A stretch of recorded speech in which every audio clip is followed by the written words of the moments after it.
Dare we come in here? Now this does look like a place where a few guys live. Oh yeah, for sure, 100%. I sleep right there. I sleep over here. You gave up Harvard for this. Yeah, there's no place I'd rather be. When brothers Kieran and Rory O'Reilly were both accepted to Harvard, their parents marked the accomplishment with new license plates. And those license plates say? 2 in Harvard, and then Harvard 2. They might change it to 2 dropouts, to be determined. They both quit Harvard as undergrads 2 years ago. They were just 18 and 19 when they moved to San Francisco with big hopes and almost nothing else. We moved around a bunch, 3 bags of clothes. Every day we would take it, move from hotel to hotel. I remember our bank account was always negative $66 because that's the overdraft fee. You're always broke. Always. Yeah. They're now living in their office. Every single day our mom tries to call us or send food. They've created a website, gifs.com, a tool for re-editing videos you find online. 17 million people in the past month have used gifs.com. The O'Reillys are on a path made famous by some of the tech industry's biggest names: Jobs, Gates, Zuckerberg. People that drop out of Harvard, maybe the Bill Gates of the world, the Zuckerbergs, they're the people that are really changing the entire world, in my opinion. Yeah, I'm glad to be a part of that. The O'Reillys are part of that, partly because Peter Thiel, one of the billionaire founders of PayPal, gave them $100,000 each. Thiel started his surprising giveaway 5 years ago, offering $100,000 to kids who quit college to build new things. What are you encouraging? If you have a great idea, the time to pursue it is now. Jack Abraham is executive director of the Thiel Fellowship, which distributes the money to 20 new dropouts each year. We also hope to show society that this is an alternate path that people can and should consider and take. Abraham says 105 current and former Thiel Fellows have created over 1,000 jobs and raised $330 million from investors. Only 8 have returned to college. I'd say it's something that we should keep an eye on. For sure. Yeah.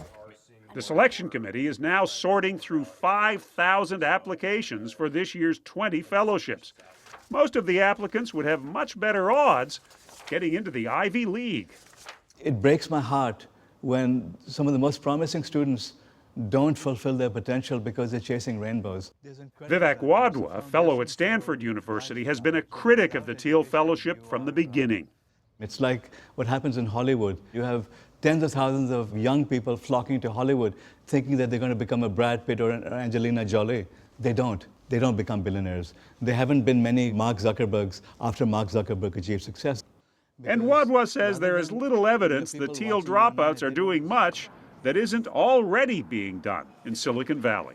Everyone does the same thing. It's social media, it's photo sharing apps. Today it's sharing economy. It's Me Too, more of the same.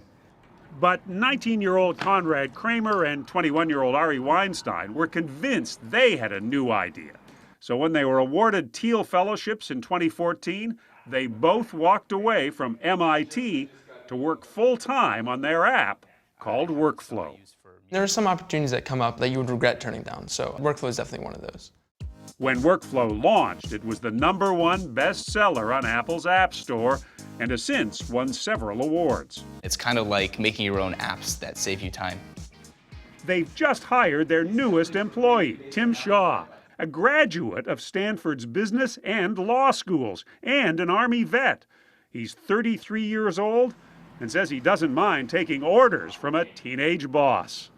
I'm learning so much because they have such a wealth of experience despite their age. In Silicon Valley, it's about meritocracy of ideas. And so if you have a good idea, everyone's always receptive to listening to it. Zach Latta found many people were willing to listen, leaving high school to move to San Francisco on his own to start a nonprofit called Hack Club. I first moved here when I was 16, and I showed up at a gym one day with some friends, and they turned me away at the door because I had to be 18. Now he is 18 and works full-time helping high school students learn to code. I feel challenged in every single day, and I think I'm learning as much as I've ever been, while being happy.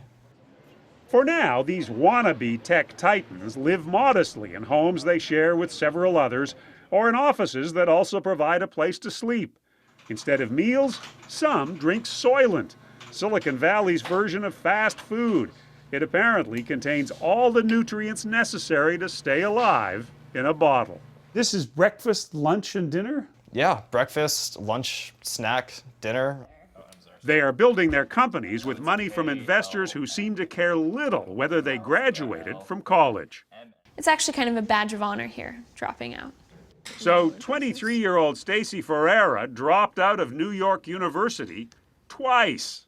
The first time, she saw a tweet from Richard Branson offering to meet anyone who gave $2,000 to his charity. She borrowed the money and met him. She was 18 and starting her first business. And make a long story short, he and two of his buddies ended up investing $1.2 million in our business that summer.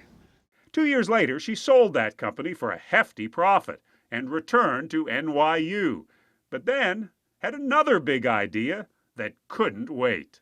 If you can create your own job, why wouldn't you just do that and not get stuck paying student loans for the rest of your life? Instead of student loans, she has $100,000 from Peter Thiel. She's working on an app called Forge that aims to create an on-demand marketplace for hourly workers. She's hoping that dropping out of NYU again will pay off again. Is there a lesson in your story for other young people? Yeah, I think the biggest lesson to learn is just take risks. What's the worst that can happen to you when you take the risk? For me, the worst that can happen is I move home and sleep on my parents' couch for a couple months until I figure it out.